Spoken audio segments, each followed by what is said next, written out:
Ito po ang katanungan, bayan. Sa 4 o 5 dekada mo na dito sa mundong ibabaw, alin ang maituturing mong high point at low point ng buhay mo at bakit? Inuulit ko. Sa 4 o 5 dekada mo na sa mundong ibabaw, alin ang maituturing mong high point at low point sa buhay mo at bakit? Are you ready, sir? 1 minute. Maraming salamat. Unang-una, Ted, lilinawin ko, 5 dekada na po, mahigit.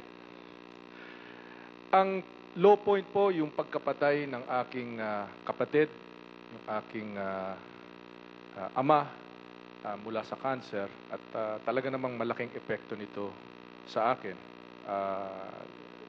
Talagang naramdaman ko at malaking dagok ito sa aking pagtingin sa kinabukasan, sa mundo, sa pagpantay ba, kapantayan ng pagtrato ng pati ang Diyos. No? Bakit nagkakaganon?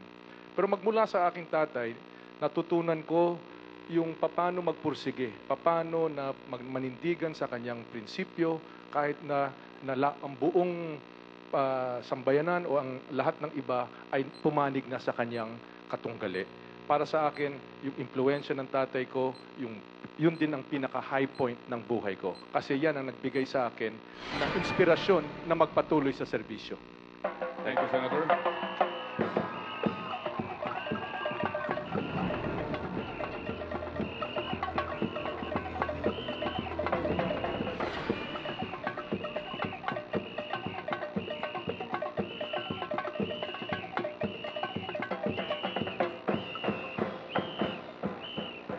Last 2 remaining.